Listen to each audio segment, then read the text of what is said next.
रमन और king Kong. एक दिन खलीफा और मोगा सिंह।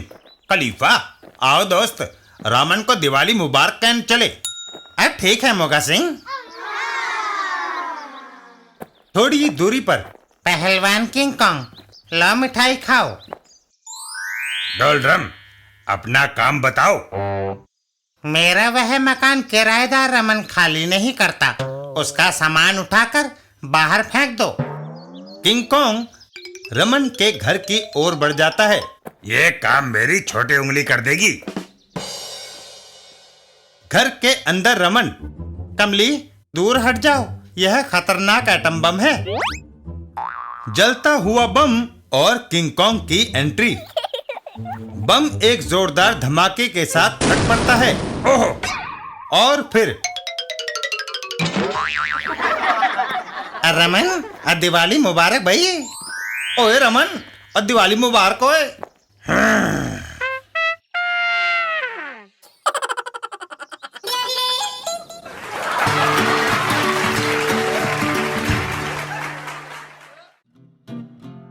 कंजूस का कंघा।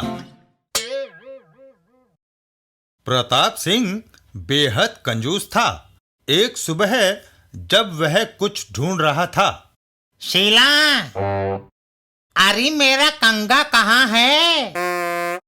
प्रताप सिंह की पत्नी, उसे तो मैंने फेंक दिया। मगर क्यों?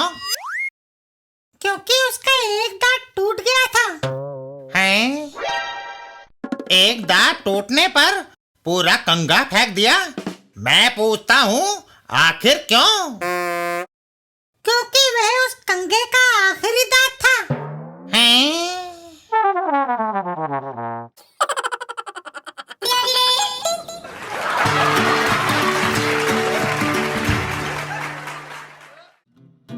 पिंकी और जोकर। एक दिन जब पिंकी रास्ते में जा रही थी तो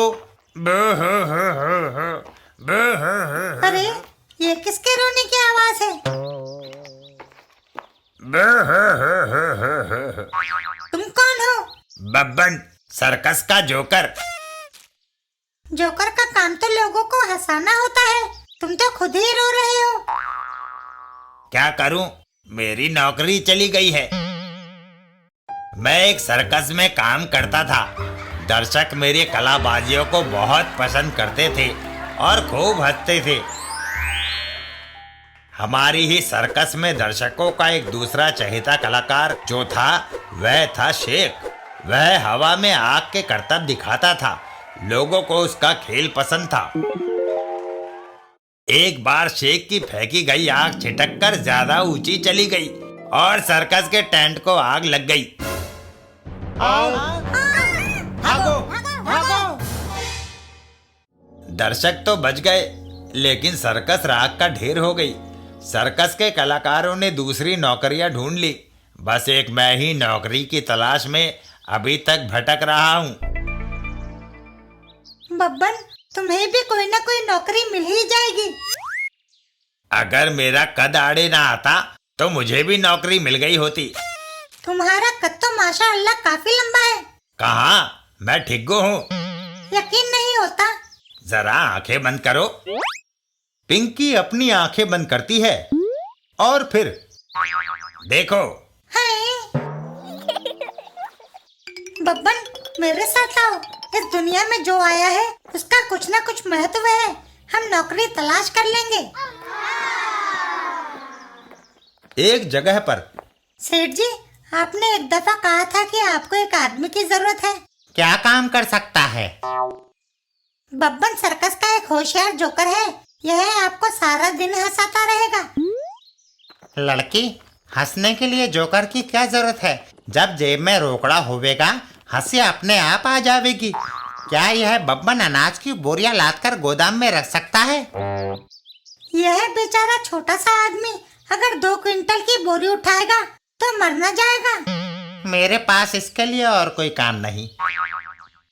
यहाँ दाल नहीं गलेगी। आओ, एक फिल्म एक्ट्रेस को एक नौकर की जरूरत है। फिल्म एक्ट्रेस का घर। मिस, यह पाइप इधर दीजिए। मैं एक ऐसा नौकर लाई हूँ जो आपके लॉन में पानी देगा और सारा दिन आपको हंसाएगा। बब्बन पानी देने लगता है, लेकिन ओह, पाइप में छेद है। बब्बन छेद को हाथ से बंद करता है। मैंने हाथों से छेद दबाकर पानी का बहना रोक दिया, लेकिन पाइप के सिरे से पानी उसे भिगोने लगता है। यह देख एक्ट्रेस हंस पड़ती है। पिंकी, मैंने फिल्म एक्ट्रेस को हंसाने के लिए जानबूझकर एक्टिंग की थी।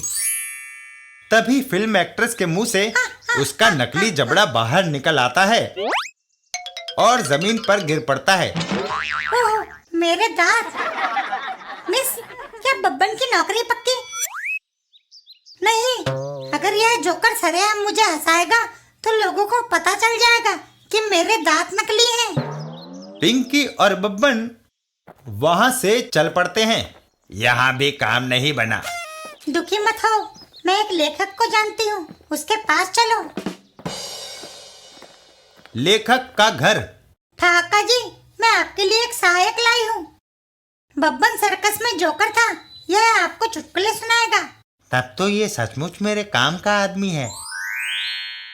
बब्बन, कोई लाजवाब चुटकुला सुनाओ। बैंक में काफी भीड़ जमा थी। यकायक टीकमदार चिल्लाया, क्या किसी सज्जन की लाल रबड़ में बंधी 100 के नोटों की गड्डी खो गई है? एकदम सारे लोगों के हाथ खड़े हो गए। मुझे यह लाल रबड़ मिला है।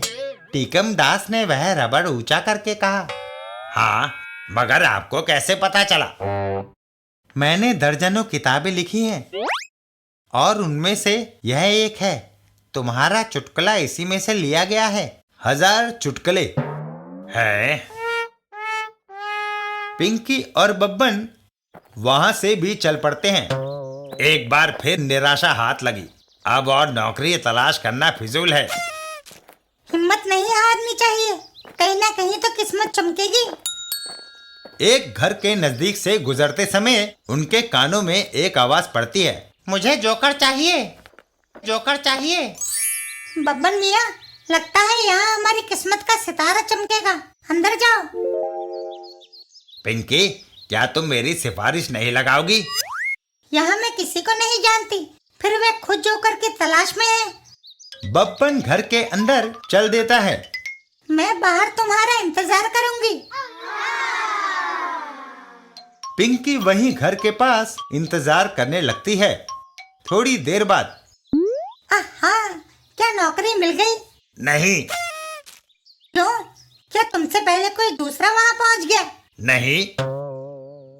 क्या उन्हें जोकर की तलाश नहीं है? वह भी नहीं। तो फिर क्या बात है? बब्बन अंदर की ओर इशारा करके बोलता है। उन्हें ताश का जोकर चाहिए। जहाँ जाते हैं निराशा हाथ लगती है। नौकरी की तलाश में भटकते हुए मैं थक गई, थोड़ी देर आराम करती हूँ। पिंकी बेंच पर बैठ जाती है और बब्बन एक ओर चल देता है। तब तक मैं पानी पीकर आता हूँ। रास्ते में, पानी पीने का तो सिर्फ बहाना बनाया था। दूर जाकर खुदकुशी कर लूंगा। निराशा की जिंदगी से मरना बेहतर है। थोड़ा आगे जाने पर, साहब, जरा अपना रिवॉल्वर देंगे? मैं खुदकुशी करना चाहता हूँ। पहले मुझे खुदकुशी करने दो, फिर तुम रिवॉल्वर उठाकर खुद को गोली मार लेना। साहब, क्या आप भी मेरी तरह बेकारी से तंग आ गए हैं? बेकारी? मैं करोड़पति हूँ। तब फिर क्यों मरना चाहते हैं? मैंने लाखों रुपया खर्च कर एक सर्कस कंपनी खोली है। रिंग मास्टर, रस्सी पर चलने वाला, तलवार निकलने वाला, आग से कूदने वाला, इंसानी तोप, मोटरसाइकिल की कलाबाजियां दिखाने वाला आदि सारे कलाकार मैंने रखे हैं। पर अफसोस, एक जोकर ना मिला। उसके बिना मेरी सर्कस अधूरी रह जाएगी। आपने ये नहीं पूछा कि मैं क्यों खुदकुशी कर रहा हूँ? बताओ। मैं एक जोकर हूँ और नौकरी की तलाश में मारा मारा फिर रहा हूँ। वह आदमी बंदूक एक तरफ फेंक देता है। मैं तुम्हें इसी वक्त नौकरी पर रखता हूँ। सर्कस में चलो। घोड़ा मंगवाओ, मैं उस पर सवार होकर जाऊंगा। और फिर बब्बन मियाँ। पिंकी, मुझे सर्कस में नौकरी मिल गई है। घोड़ा नहीं मिल सका, इसलिए सर्कस के मालिक ने उसकी जगह खुद को पेश किया है। चींटी के भी पर निकल आए हैं। बाय पिंकी।